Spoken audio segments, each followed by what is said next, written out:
So, what's the big deal about proofreading?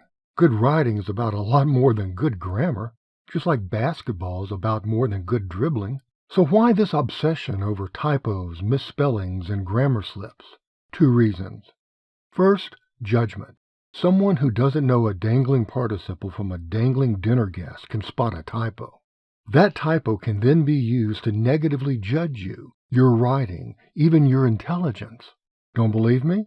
Here's an article from the Harvard Business Review entitled, "I Won't Hire People Who Use Poor Grammar."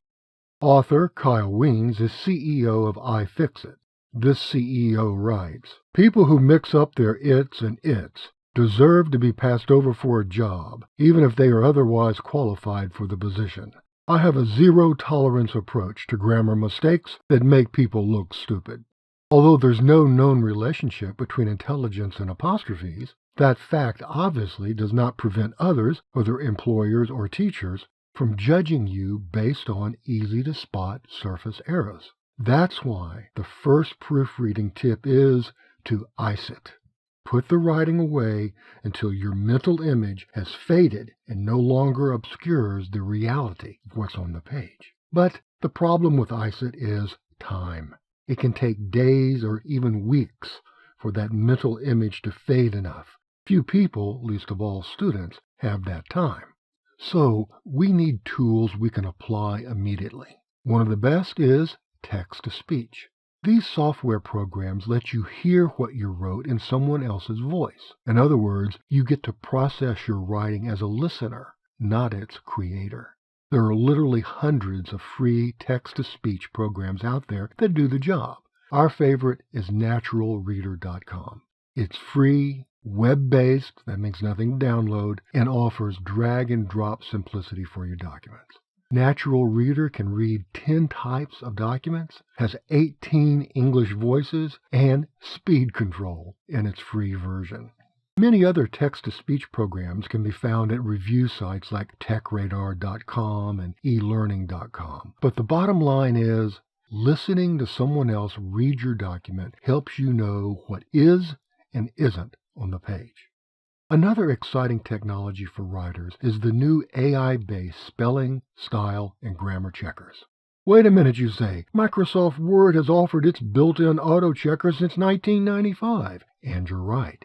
But Word's checker uses simple algorithms based on matching. Today's advanced spelling and style checkers use artificial intelligence to understand the context of what is written, to make predictions and give insights about your writing. There's no comparison between the simple spell checkers of old and today's advanced systems. Now, currently, there are two of these products, Grammarly and Ginger. Let's look at Grammarly, the most widely used and the most heavily marketed. Grammarly is integrated into more platforms than any other product. By default, it's always on, always checking without you having to do anything. Grammarly's stated goal is to, quote, check everything you write on a computer, and it pretty much does. Grammarly not only checks word process documents, it's also at work in every email client you have, whether Gmail or Outlook.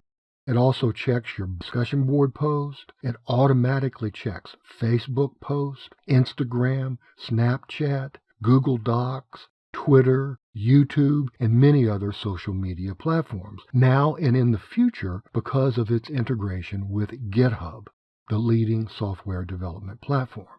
Speaking of software development, Grammarly even checks code. Grammarly has free browser extensions for Chrome, Firefox, Safari, and Edge. But Grammarly also teaches. For example, rather than merely accepting a correction, the user can choose to open Grammarly's card about the error.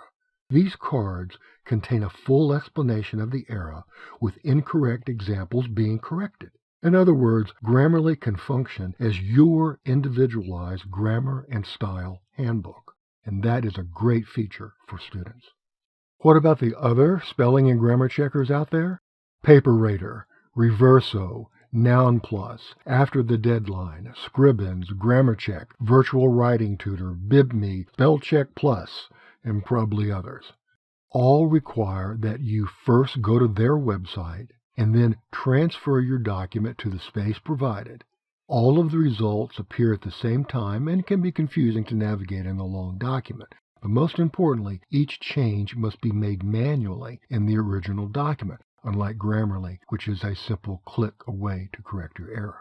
Now, this next tip is as down-to-earth as a pair of eyeballs.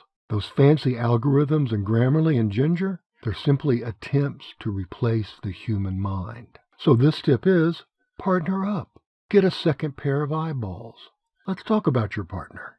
Specifically, how to choose one and use one. Now, of course, it'd be great if this person had some training, but really, that's not required. Simply have your partner read your work out loud, preferably using a hard copy. The partner should simply note anything.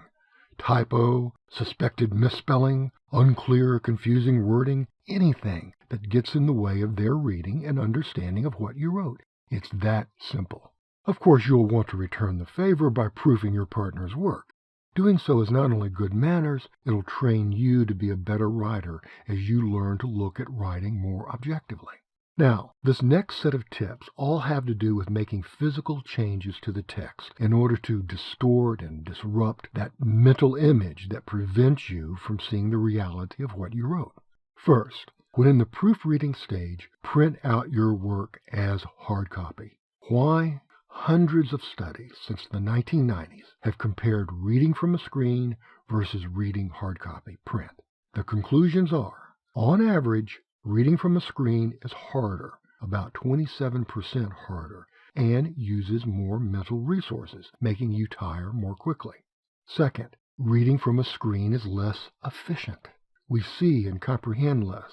And finally, reading from a screen is less enjoyable, which can lead to avoidance. Simply put, the evidence is proofreading a hard copy of a text is easier and more accurate than on the screen. So, once you have that hard copy printed out, here are 2 more tips on what to do with it. First, highlight one line at a time with a reading ruler or a folded piece of paper or a real ruler. This technique forces you to see what's on the page rather than what's in your mind. The second thing you can do on the hard copy is to circle all the punctuation in red. These circles not only force you to check correct punctuation, circling the punctuation is another way of breaking up the text, defeating your mental image, and giving you a better chance of seeing what's actually there. But what if printing out the document isn't an option? If proofing on the screen is your only option, there are 3 techniques you can use to give yourself an edge without having to use one. First, you can increase the size of the text on the screen. If your document is using 12-point type, enlarge it to 24. The enlarged letters will cause your mind to make a new mental map of the document. The same goes for changing the font. When you change the font, you'll produce new glyphs. Each letter is called a glyph and is treated by your mind as an image. So, having to interpret new and large glyphs further erodes the original mental image, giving you a better chance of spotting typos, misspellings, and other unintentional mistakes. Third, you can change the column layout of the document. In Word, click on Layout, then Columns. Choose to divide up your document into 2 or 3 columns.